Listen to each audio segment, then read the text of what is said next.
안녕하세요. 궁금한 요즘 이슈 쉽게 알려드립니다. 지식이 삼촌입니다. 오늘은 반도체를 둘러싼 기술 패권 전쟁에서 K반도체는 어떻게 살아남아야 하는지 이야기해보겠습니다.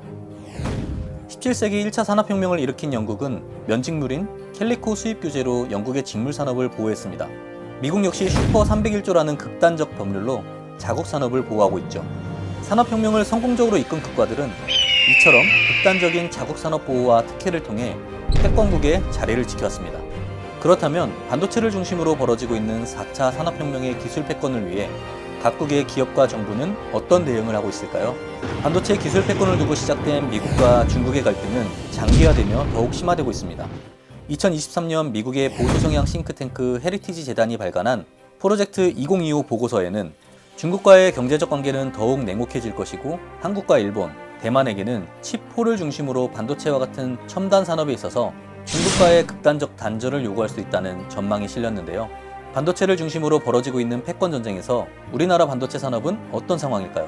2024년 5월 미국 반도체 산업협회와 보스턴 컨설팅 그룹이 발간한 반도체 공급망의 새로운 회복 탄력성 보고서는 2032년에는 미국이 전 세계에서 첨단 반도체를 두 번째로 많이 생산하는 나라가 될 것이고, 반면 한국의 첨단 반도체 생산 점유율은 2022년 31%에서 2032년 9%로 줄어들 것으로 전망했습니다. 2022년을 기준으로 10나노 이하 첨단 반도체는 전 세계에서 한국과 대만, 오직 두 나라에서만 생산되고 있습니다. 그런데 10년 후 첨단 반도체 생산의 미국의 점유율을 세계 2위로 전망한 근거는 무엇일까요? 그 근거는 바로 2022년 제정된 반도체 지원법, 일명 칩스법입니다. 칩스법은 미국 땅에 반도체 제조 공장을 세우는 기업에 보조금과 세금 공제를 지원해주겠다는 법률입니다.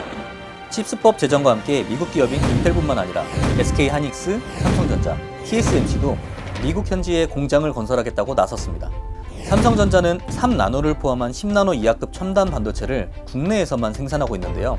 미국의 삼성전자 파운드리 공장이 완공되는 2026년부터는 2나노 및 4나노 반도체가 미국에서 만들어지게 됩니다. SK 하이닉스 역시 미국 인디애나의 차세대 HBM 메모리 생산 공장을 건설할 예정인데요. 2028년 하반기부터 차세대 HBM 등 AI 메모리 제품이 이곳에서 만들어질 예정입니다.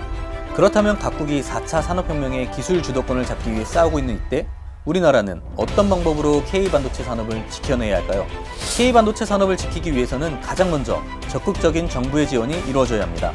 중국은 반도체 산업의 후발주자입니다. 뒤늦게 반도체 기술 시장에 뛰어든 중국이 미국과 전면전을 펼칠 정도로 성장할 수 있었던 이유는 무엇일까요? 바로 정부의 적극적인 지원이 있었기 때문입니다. 최근 자체 개발한 최첨단 7나노 칩을 공개한 화웨이 역시 중국 정부로부터 300억 달러, 약 40조 원에 이르는 지원을 받은 것으로 밝혀지기도 했죠. 최근 우리 정부 역시 K반도체 산업의 성장을 위해 26조 원을 투자하는 종합반도체 지원 정책을 공개했는데요. 반도체 기술 시장의 선점, 그리고 자국의 기술 보호를 위해서는 기업의 역할보다 국가의 역할이 더 중요해지겠다는 것을 확인할 수 있는 대목입니다. 국내 반도체 산업 경쟁력을 키우기 위해서는 인재 양성을 위한 투자도 이루어져야 하는데요. 한 명의 인재가 핵심적인 역할을 해내는 산업이 바로 반도체 산업입니다. 그래서 반도체 전쟁은 인재 전쟁이라고 불리기도 하죠. 세계 각국 역시 인재 확보를 위한 다양한 투자를 진행하고 있습니다.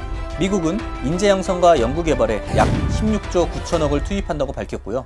일본 역시 반도체 패권을 되찾기 위해 향후 10년간 이공계열 학부 250곳을 신설하겠다고 밝혔습니다. 인재 양성 측면에서 K반도체 산업은 위기라고 할 수 있습니다. 최근 국내 반도체 인력 부족의 심각성을 확인할 수 있는 조사 결과가 발표됐는데요.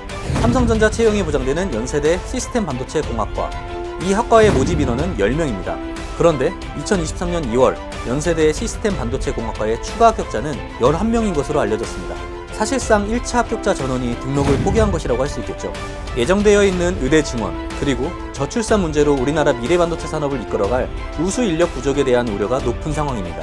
인력 부족 현상을 해결하기 위해 반도체 엔지니어들이 직업적 자부심을 가질 수 있도록 인식 변화가 될 수 있는 지원과 투자도 필요하겠죠. K반도체 산업을 지키기 위한 세 번째 방법은 두 강국을 제외한 글로벌 연합을 추진하는 것입니다. 반도체 전쟁은 특정 국가, 특정 기업이 독점하는 것이 쉽지 않을 것입니다. 오히려 기업의 연합, 국가의 연합으로 반도체 기술 시장의 다양한 문제를 해결할 수 있는데요. 두 강국을 제외한 글로벌 연합으로 예상할 수 있는 시나리오는 미중 갈등으로 곤란한 상황에 처한 한국, 대만, 일본 3국의 연합입니다. 우리나라는 미국과의 반도체 제조를 위한 협력의 관계, 중국과는 반도체 공급의 관계를 맺고 있어 곤란한 상황이고요. 대만 역시 미국이 TSMC 매출의 13%를 차지하는 화웨이를 제재하며 대만 내 일자리 감소에도 영향을 받아 피해를 입은 상황입니다. 일본은 미국의 중국 수출 규제로 가장 먼저 타격을 받은 곳은 일본의 소재, 부품, 장비 기업이라고 말하며 한국, 대만, 일본 3국의 논의를 제안하기로 했습니다. 그렇다면 한국, 대만, 일본의 연합은 정말 각국에게 윈윈이 되는 대안이 될까요? 대만 역시 국가의 주요 사업이 반도체입니다.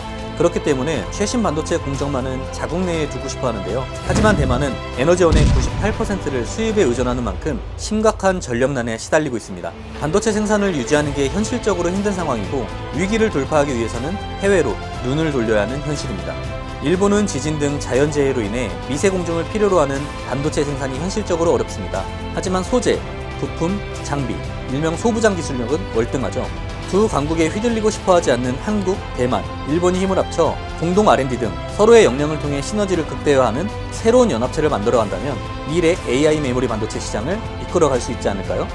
영국의 역사학자인 아놀드 토인비는 역사를 배우지 않으면 역사는 되풀이된다 라는 말을 남겼습니다. 현재를 살아가는 우리가 역사를 교훈 삼았다면 더욱 발전하고 진보할 것이고 역사의 순간이 반복되거나 오히려 쇠퇴했다면 교훈을 얻지 못했다는 뜻을 가진 명언인데요. 4차 산업혁명의 패권전쟁에서도 지난 역사를 교훈 삼아 K반도체의 위상을 지켜갈 수 있길 바랍니다. 영상이 도움이 되셨다면 구독, 좋아요 눌러주세요.